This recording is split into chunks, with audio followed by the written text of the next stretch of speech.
Hello everyone, and welcome. Today, I want to take you on a little journey back in time. We're going to explore a machine that, for many, was the sound of creativity, the pulse of an office, and the heart of storytelling long before digital screens took over. I'm talking about the slide projector. Have you ever seen one up close? Imagine this, a sturdy, often colorful box sitting on a table, maybe a bit clunky, with a lens pointing forward like a curious eye. The moment you turned it on, you'd hear that gentle hum of the fan, the soft whir of the motor. It was a sound that promised adventure, a signal that a story was about to unfold. The magic of a slide projector was in its beautiful simplicity. You had your precious slides, each one a tiny window into a memory, a 35mm photograph encased in a small plastic or cardboard frame. You'd carefully load these into a circular tray, often called a carousel or a straight magazine. Each slide had its own numbered slot. Finding the right order was part of the ritual,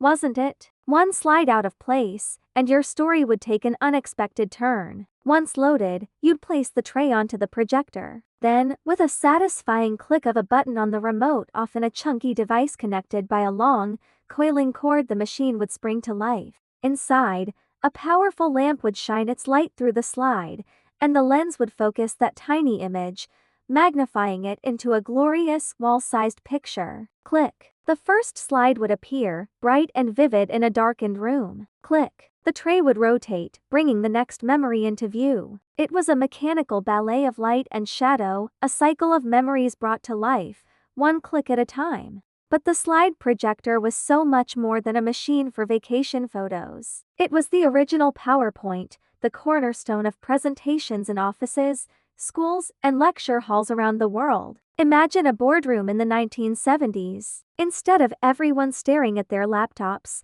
the lights would dim, the projector would whir to life, and all eyes would be on one single, shared image on the wall. A sales chart, a new product design, an architectural plan, it was all there, larger than life. It commanded attention. It forced everyone in the room to be present, to focus on one idea at a time. Professors used them to show historical maps, art masterpieces, and biological diagrams. Families used them to share travels to the Grand Canyon or a baby's first steps. It was a communal experience. The projector gathered people together in a shared space, under a shared light, to look at something together. In a way, it created connection in a way that swiping through photos on a tiny phone screen just couldn't replicate. It was a shared event, a performance of memories. Of course, using a slide projector wasn't always a seamless experience. Oh, the drama! Who remembers the dreaded upside-down or backward slide? You'd be in the middle of a grand story about your trip to Paris,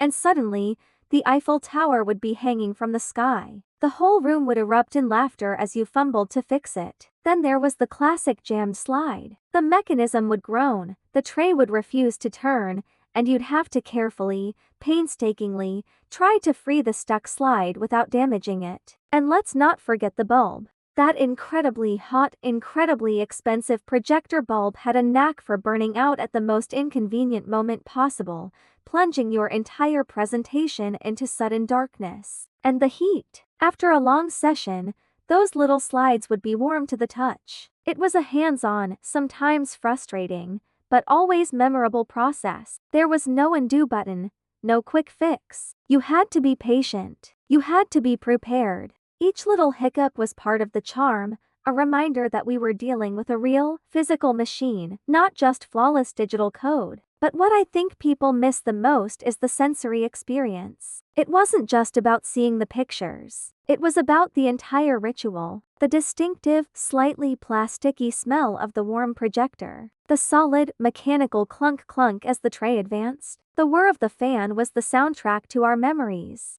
And the light, that focused beam cutting through the darkness, illuminating dust motes dancing in the air like tiny stars. It was magical. Gathering in a darkened living room, the only light coming from the projector, created an intimate, almost cinematic atmosphere. You weren't just looking at photos. You were being transported. You could hear the waves crashing in that beach photo, feel the sun from that summer picnic. These machines weren't just stored in attics. They were keepers of family history, passed down through generations. Unboxing the projector for a family get-together was like opening a treasure chest. It was an event, a tradition that brought everyone closer. Then, the world began to change. The first personal computers started appearing in homes, and with them came new ways to store and share images. Slowly at first, and then all at once, the digital age arrived. JPEGs replaced 35mm slides. Digital photo albums replaced carousels. Instead of dimming the lights for a slideshow, we started emailing attachments and uploading to websites. The slide projector, once the centerpiece of communication and entertainment, began to gather dust. Its comforting whir and click were replaced by the silent glow of a computer monitor. It was a quiet and gradual transition. There was no grand farewell party for the slide projector. It simply faded into the background of our rapidly advancing technological world, becoming a relic of a bygone era. It's a bit sad when you think about it, isn't it? A whole ritual, a whole way of sharing stories, just disappearing. So, what can we learn from this charming old machine? The slide projector taught us patience. It taught us to be deliberate, to carefully curate our stories one frame at a time. You couldn't just snap 1,000 photos. You had to choose the 36 best ones for your roll of film. It taught us the power of a single, focused image to capture an entire room's attention. In our modern world of endless scrolling and constant multitasking, there's a certain beauty in that singular focus. It reminds us that sometimes, slowing down and sharing an experience together, in the same room, is far more meaningful than any number of likes or shares online. The slide projector wasn't just a tool. It was a storyteller, a memory keeper, and a gatherer of people. It reminds us that technology, at its best, should bring us closer together. Thank you so much for taking this little trip down memory lane with me today. It's amazing to think about how we share and preserve our stories has changed so much. What are your memories of slide projectors? Let me know in the comments below. And if you enjoyed this, don't forget to like, subscribe, and hit that notification bell for more journeys into the fascinating history of technology. See you next time.